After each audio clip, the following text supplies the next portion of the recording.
Good morning student. मैं मनोज जांगड़ा अपने YouTube channel CBSE math गुरुजी पर आप सभी का स्वागत करता हूं। प्यारे बच्चों, आज हम 10th क्लास में सर्कल चैप्टर का बेसिक कर रहे थे, जिसका हम कुछ हिस्सा ऑलरेडी हमारी फर्स्ट वीडियो में कर चुके हैं। आज हम उसी को आगे कंप्लीट करने वाले हैं। जो भी चीज़ें पिछली क्लास में रह गई थी, फिर से एक चीज़ बता दूं बेटा, आपको बेसिकली इस चैप्टर में दो ही चीज़ें याद रखनी है।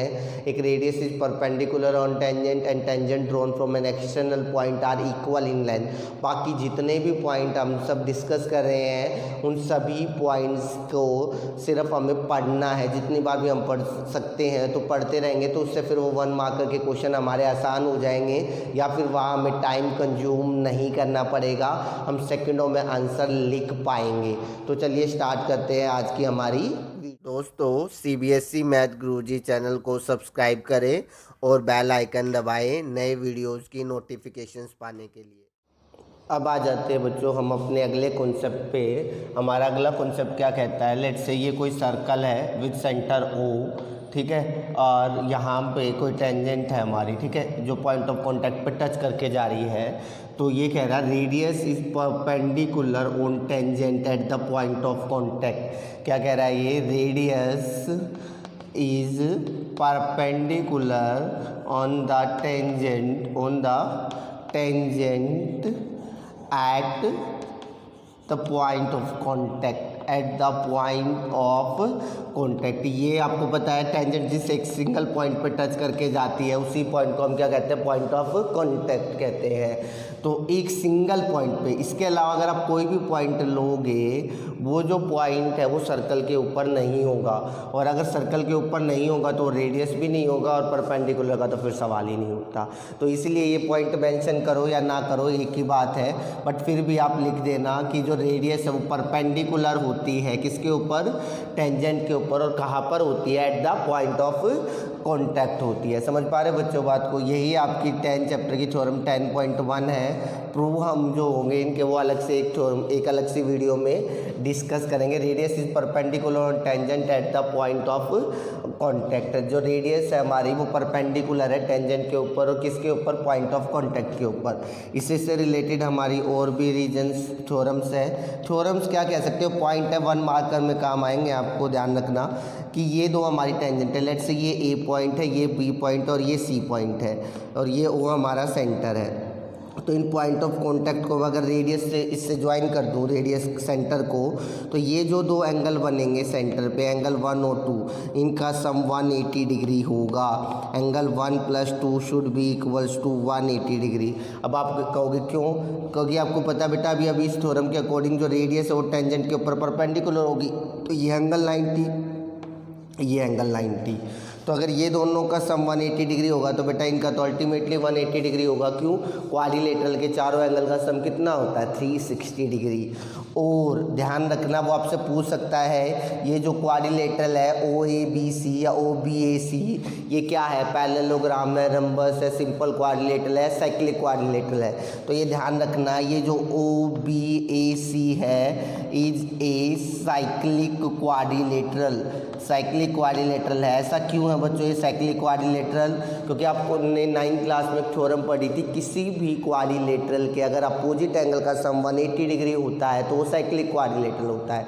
अब कई बच्चे कंफ्यूज हो जाते हैं कि सर आपने कहा था जिस भी सर्कल के या जो भी क्वाड्रिलेटरल के चारों पॉइंट सर्कल के ऊपर होते हैं वो साइक्लिक होता है। बिल्कुल, यहाँ पे इसको इस सर्कल के रिस्पेक्ट में मत देखो। ये कह रहा है कि अगर आप यहाँ कोई और सर्कल ड्रॉ करना चाहोगे तो ये चारों के चारों पॉइंट उस सर्कल के ऊपर आ जाएंगे। डेट इज वाई इसे हम क्या कहते हैं, साइक्लिक क्वाड्रिलेटरल कहते हैं। समझ पा रहे हो बच्चों बात को।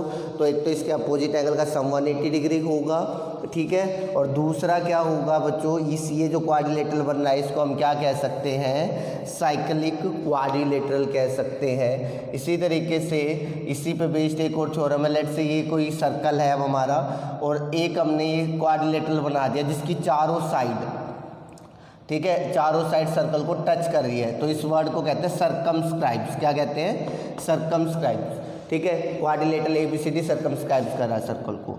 तो इसकी जो अपोजिट साइड्स है, कौन सी, इसकी जो अपोजिट साइड है बेटा, उसका जो सेंटर पे एंगल बनता है, जैसे एक ये एंगल, ठीक है, अपोजिट साइड्स का जो सेंटर पे एंगल बनता है वो ये कह सकता है कि जो अपोजिट साइड सबटेंड वर्ड का मतलब होता है फॉर्म करना। तो उस पर मैं आऊँगा। तो जैसे हमने ये 2 पॉइंट ले लिए और ये 2 पॉइंट सेंटर पे ये एंगल बना रही है, ठीक है। तो ये जो 2 एंगल बनेंगे 1 और 2 या 3 और 4, इनका सम 180 डिग्री होगा। एंगल 1 + 2 का भी सम 180 डिग्री होगा और एंगल 3 + 4 का सम भी 180 होगा। ये जितने भी पॉइंट आपको लिखवाए जा रहे हैं बच्चों, ये 1 मार्कर में काम आएंगे और इनको हम बाद में प्रूव भी करेंगे एज ए क्वेश्चन। मैं बहुत सारे इनमें से बहुत सारे जो पॉइंट्स हैं इनको प्रूव करवाऊंगा एज ए क्वेश्चंस लेके चलूँगा और उस क्वेश्चंस में ये प्रूव करवाऊंगा। ये क्वेश्चन भी है हमारे और इनको डायरेक्ट भी आप याद रख सकते हो। समझ पा रहे हो बच्चों बात को? क्या है कि अगर ये क्वाड्रिलेटरल की चारों साइड सर्कल को टच कर रही है तो इसकी जो अपोजिट साइड सेंटर पे जो एंगल बना रही है ना बेटा, उन दोनों का सम कितने डिग्री होगा? 180 डिग्री होगा। समझ पा रहे हो बच्चों बात को? चले आगे, आ जाओ अगले पॉइंट के ऊपर। ये काफ़ी इंपॉर्टेंट पॉइंट है, बेसिकली आपकी NCERT की थ्योरम 10.2 है। इसी के ऊपर आगे हम बहुत सारे पॉइंट लिखने वाले हैं। अभी ध्यान से देखना इस फिगर को। अगर हमारे कोई सर्कल दे रखा है बच्चों विद सेंटर O, जिसका सेंटर क्या दे रखा है O, और कोई एक्सटर्नल पॉइंट है A, इससे सर्कल के ऊपर क्या ड्रॉ कर रहे हो आप? 2 टेंजेंट्स ड्रॉ कर रहे हो। सर्कल के ऊपर क्या ड्रॉ कर रहे हो? 2 टेंजेंट्स, ठीक है। तो अभी थोड़ी देर पहले मैंने बताया था लेंथ ऑफ टेंजेंट्स। तो लेंथ ऑफ टेंजेंट्स किसी भी एक्सटर्नल पॉइंट से सर्कल के ऊपर जो टेंजेंट्स ड्रॉ करते हो उनकी लेंथ इक्वल होती है। तो आप यहाँ लिखोगे tangents drawn from an external point, drawn from an external point से सेंटर पे जो टेंजेंट, किसी भी एक्सटर्नल पॉइंट से सर्कल के ऊपर जो टेंजेंट ड्रॉ करोगे आर इक्वल इन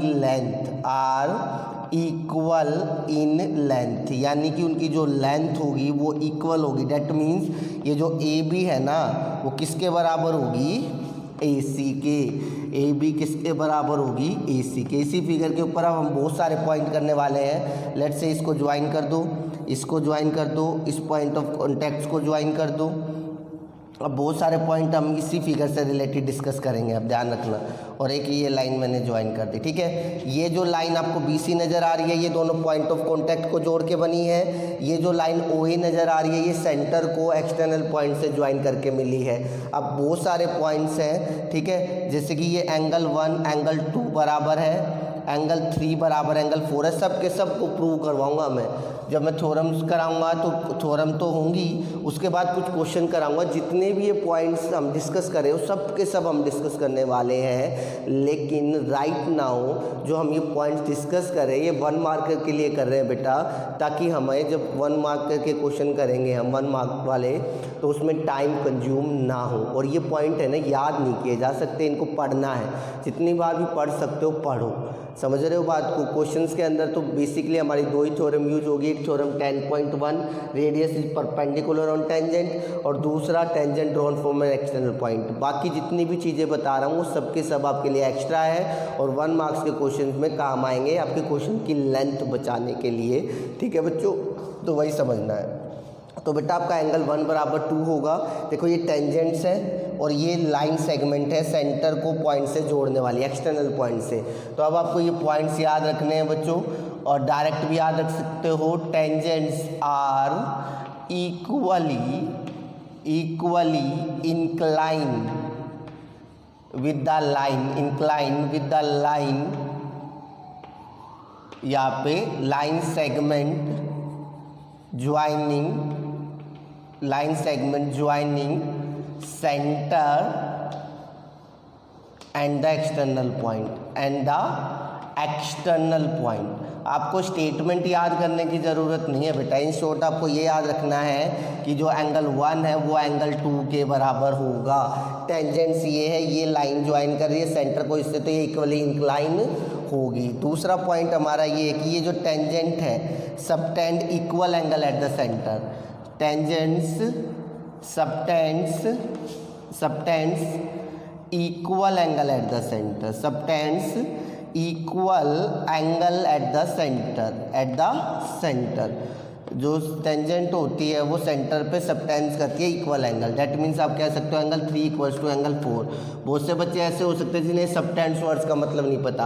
अभी 2 मिनट बाद में इसको डिटेल में बताऊंगा। फिलहाल ये ध्यान रख लो, ये टेंजेंट है, तो इस टेंजेंट के दोनों पॉइंट को अगर आप सेंटर से मिला दो तो ये जो एंगल बन रहा है, एक टेंजेंट ने एंगल 3 बनाया, एक टेंजेंट ने एंगल 4 बनाया, तो एंगल 3 किसके बराबर होगा? एंगल 4 के बराबर होगा। साथ में यहाँ पे ये जो एंगल 5 और ये एंगल 6 है ना बेटा, ये भी इक्वल होगा। एंगल 5 बराबर एंगल 6। इसको आप क्या कहोगे? Tangents make equal angle with the code है ये। और कौन सी कोड है? स्पेशल कोड जो पॉइंट ऑफ कॉन्टैक्ट को मिला रही है। तो इसके लिए आप क्या स्टेटमेंट लिखोगे? Tangents are equally inclined with the कोड joining point of contact. Point of contact को जोड़ने वाली जितने भी पॉइंट्स मैं लिख रहा हूँ सिर्फ इस फिगर का मतलब, अगर आप ए पॉइंट से सर्कल पे 2 टेंजेंट ड्रॉ करोगे तो 2 पॉइंट ऑफ कॉन्टैक्ट होंगे और आपको कुल मिला के ये फिगर मिलेगी। और इस फिगर में ये सारे पॉइंट्स आपको पता होने चाहिए। क्या? एंगल 1 बराबर 2 है। स्टेटमेंट याद करने की जरूरत नहीं है, आप सीधा पॉइंट याद रखो कि ये दोनों एंगल बराबर है, ये दोनों एंगल भी बराबर है और ये दोनों एंगल भी बराबर है। और ये दोनों एंगल बराबर, तो ध्यान रखना ABC को आप ये भी कह सकते हो, ये क्या है? एक आइसोसेलेस ट्रायंगल। समझ पा रहे हो बच्चों बात को? अब ये का पॉइंट और है वो अभी हम डिस्कस करेंगे। चले आगे। अब आ जाते हैं बच्चों हमारे अगले पॉइंट पे। अगला पॉइंट ये है कि ये कोई सर्कल है, ये कोई हमारा एक्सटर्नल पॉइंट है। इससे आपने फिर से ये 2 टेंजेंट क्या कर दी? ड्रॉ।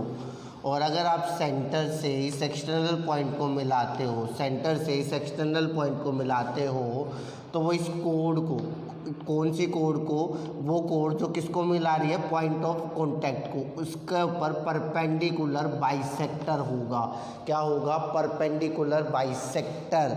ध्यान रखना, OC is the perpendicular bisector. OC is the perpendicular bisector of AB। ठीक है? क्यों? ध्यान रखना, ये जो कोड है बेटा, किसी भी कोड की बात नहीं कर रहा, उस कोड की बात कर रहा है जो किसको ज्वाइन कर रही है? Point of contact. सभी का सेम कंडीशन। और C पॉइंट से आपने ये 2 टेंजेंट ड्रॉ की है, और अगर टेंजेंट ड्रॉ करोगे तो कोई ना कोई पॉइंट ऑफ कॉन्टैक्ट होगा। और उस पॉइंट ऑफ कॉन्टैक्ट को अगर आप मिलाते हो, ये जो लाइन है इसको OC क्या होगा? Perpendicular bisector. मतलब AM बराबर BM होगा। क्या होगा? AM बराबर BM, और साथ के साथ ये जो एंगल होंगे वो 90 डिग्री के होंगे। या फिर आप ये कह सकते हो जो OM है वो परपेंडिकुलर होगा किसके ऊपर? AB के ऊपर। समझ पा रहे हो बच्चों बात को? ये पॉइंट क्लियर है? चले आगे। फिर अगर हम एक और केस लेते हैं बेटा ध्यान से, कि ये जो एक्सटर्नल पॉइंट है ना, एक्सटर्नल पॉइंट अगर मैं इतनी डिस्टेंस पे लेता हूँ, लेट्स से ये कोई एक्सटर्नल पॉइंट है, ये फिर वही A पॉइंट है और ये कोई क्या है? B point. इफ़, ध्यान रखना, इफ़ OC बराबर 2R या फिर डायामीटर, अगर OC डायामीटर के बराबर है, अगर OC किसके बराबर है बेटा? डायामीटर के बराबर है। OC अगर डायामीटर के बराबर है तो ये जो एंगल हमारा बन रहा है ये एक इक्विलेटरल ट्रायंगल बनेगा और ये सारे एंगल 60 डिग्री के होंगे। इनको क्वेश्चन में मैं प्रूव कराऊंगा। लेकिन ध्यान रखना, OC, ये OC दिख रहा है, ये OC अगर ये डायामीटर के बराबर है तो आप कह सकते हो ये जो ABC एंगल है, इफ OC बराबर देन आप कह सकते हो ABC is an equilateral triangle. ध्यान रखना, लेकिन सिर्फ कब? जब OC डायामीटर के बराबर दे रखा है। अगर OC डायामीटर के बराबर है तभी आप कह पाओगे ABC क्या है? एक इक्विलेटरल ट्रायंगल। इसको मैं प्रूव करवाऊंगा, इसको भी मैं प्रूव करवाऊंगा। ध्यान रखना, अगर ये जो लाइन है जो सेंटर को एक्सटर्नल पॉइंट से जोड़ती है, ये इस कोड के ऊपर परपेंडिकुलर बाइसेक्टर होगी। समझ पा रहे हो बच्चों बात को? कोई दिक्कत? चले आगे। ठीक है, अब आ जाओ हमारे अगले पॉइंट पे। अगला पॉइंट, ये चीज़ें अब आपको डायरेक्ट याद रखनी है जो 1 मार्क में काम आएंगे आपको। लेट्स से ये कोई सर्कल है, ठीक है, और आपने ये 2 वही टेंजेंट ड्रॉ कर रखी है, ठीक है, ये सी पॉइंट है, ये आपका ए पॉइंट है और ये बी पॉइंट है। अब अगर आप एक लाइन ऐसे यहाँ से एक तीसरी टेंजेंट ड्रॉ कर दो जो इसको टच कर रही है, नाम रख दो एम एन। ठीक है, तो ध्यान रखना ये जो छोटा ट्राइंगल है इसका पैरामीटर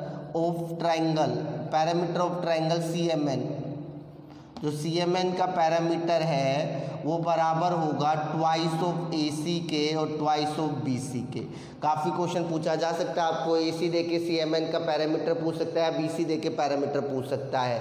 ध्यान रखना ये जो ए सी लेंथ है या जो बी सी लेंथ है इसका जो इसकी जो लेंथ है उसका ट्वाइस जो है वो इस पैरामीटर के बराबर होगा। सी एम एन ट्राइंगल का जो पैरामीटर है उसके बराबर होगा twice of A C twice of B C. 1 marker के लिए ये चीज़ आपको याद रखनी है। ठीक है, उसके बाद आगे अगर हम चले तो एक और फिगर ले लेते हैं हम, थोड़ा सा ध्यान से समझना। अब अगर कोई ट्राइंगल है जिसकी तीनों साइड किसी सर्कल को टच कर रही है, किसी भी ट्रायंगल की तीनों साइड अगर सर्कल को टच कर रही है तो इससे रिलेटेड पॉइंट थोड़े से ध्यान रखना। इस पॉइंट को मैंने एम नाम दे दिया, इसको एन नाम रख दिया और इसको जो मर्जी रख दो एस नाम रख दिया। ठीक है, अगर किसी भी ट्रायंगल की तीनों साइड सर्कल को टच कर रही है तो आपको क्या क्या चीज़ें मिलेंगी, ये चीज़ें ध्यान रखना आपको।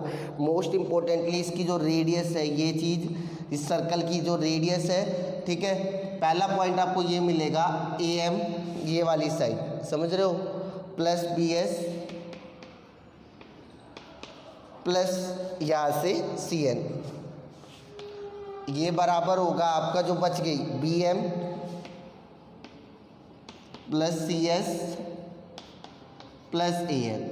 ये हमेशा बराबर होंगे क्या, देखो एक छोड़ के एक, ये ले ली, फिर आप इसको छोड़ दो ये वाली साइड, फिर इसको छोड़ दो ये। ठीक है, ये जो तीन साइड के पेयर बन रहे हैं ना बच्चों, ये बाकी बचे हुए 3 पेयर के हमेशा बराबर होंगे, ये ध्यान रखना। और सबसे इम्पोर्टेंट बात, जो area of triangle A B C है, area of triangle A B C यानी कंप्लीट ट्रायंगल का जो एरिया है ए बी सी का, वो बराबर होगा half parameter of triangle A B C into R. ये सब के सब क्वेश्चन है, लेकिन 1 मार्कर में हमें एज ए रिजल्ट यूज करने पड़ेंगे हमेशा। अगर कोई भी ट्रायंगल किसी सर्कल को 3 पॉइंट पर टच कर रहा है, एक तो दिस, फिर ये छोड़ दो प्लस दिस, ये छोड़ दो प्लस दिस, बराबर होगा किसके जो आपने छोड़े थे, this plus this plus this. समझ पा रहे हो बच्चों बात को। दूसरा, इस ट्रायंगल का जो एरिया है वो किसके बराबर होगा, इसी ट्रायंगल के पैरामीटर के हाफ इंटू में रेडियस, या फिर यहाँ पे आप ये कह सकते हो जो रेडियस है वो किसके बराबर होगी, twice area of triangle A B C upon में parameter of triangle A B C. मैं बिल्कुल मुश्किल से मुश्किल क्वेश्चन, बड़े से बड़े क्वेश्चन का जो कॉन्सेप्ट है वो आपको बता रहा हूँ। उसके बाद मुझे नहीं लगता कि कोई ऐसा क्वेश्चन बचेगा। अगर आप 100 ऑब्जेक्टिव क्वेश्चन करते हो तो उसमें से 99 क्वेश्चन आराम से कर सकते हो, अगर ये बेसिक कॉन्सेप्ट पढ़ लेते हो, वो भी फटाफट। ठीक है, बस इन पॉइंट्स को याद करने की कोशिश मत करना बच्चों, समझने की कोशिश करता और पढ़ते रहना। पढ़ते रहोगे तो चीज़ें अपने आप क्लियर हो जाएगी। चले आगे आ जाते हैं बच्चों, कुछ और पॉइंट डिस्कस कर लेते हैं हम। ठीक है, तो लेट्स से फिर से क्वाड्रिलेटरल है जिसकी चारों साइड सर्कल को टच कर रही है, जिसकी चारों साइड सर्कल को क्या कर रही है बच्चों, touch. A B C D चारों साइड सर्कल को टच कर रही है, तो आप ये कह सकते हो A B plus C D, opposite side ध्यान रखना, A B plus C D किसके बराबर होगा, B C plus A D के। A B plus C D किसके बराबर होगा बच्चों, B C plus A D के। A B plus C D बराबर है B C plus A D. और अगर इस क्वाड्रिलेटरल का कोई भी एंगल 90 डिग्री का दे रखा है, अगर इस क्वाड्रिलेटरल का कोई भी एंगल कितने डिग्री का दे रखा है बच्चों, 90 डिग्री का, अगर ये 90 डिग्री का दे रखा है तो ध्यान रखना ये जो सर्कल की इसकी रेडियस है, इस सर्कल की रेडियस वो इनके बराबर होगी।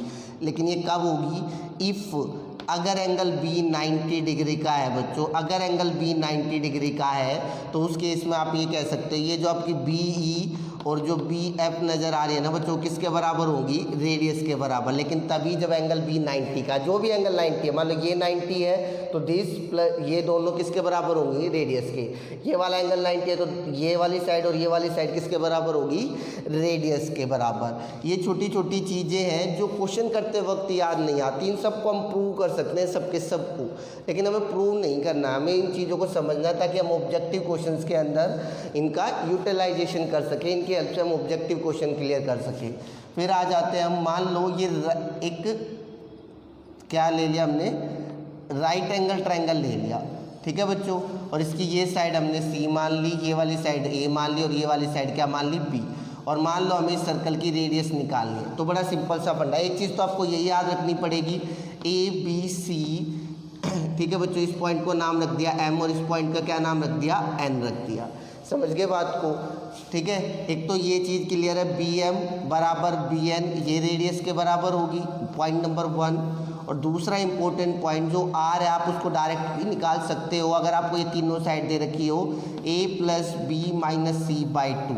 ये वाला फॉर्मूला सिर्फ तब लगेगा जब ये एक राइट एंगल ट्रायंगल है, इन दो साइड का सम माइनस हाइपोटेन्यूस को 2 से डिवाइड कर दिया जाए तो हमें क्या मिल जाएगी, सर्कल की रेडियस। ये हमें 12 चैप्टर में भी काम आ सकता है, या तो काम आएगा ही आएगा। आपको तीनों साइड देके सर्कल की क्या पूछ सकता है, रेडियस पूछ सकता है। अगर तीनों साइड देके सर्कल की रेडियस पूछ ली तो आप ये चीज़ें कर सकते हो।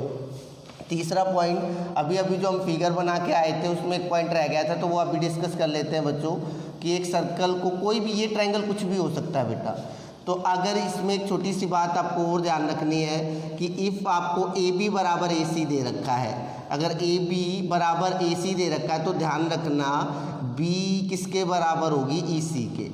बी किसके बराबर होगी बच्चों, ई सी के। कब, अगर आपको ए बी किसके बराबर दे रखा हो, ए सी के, देन आप कह सकते हो जो आपकी साइड बी है वो किसके बराबर होगी, ई सी के बराबर होगी।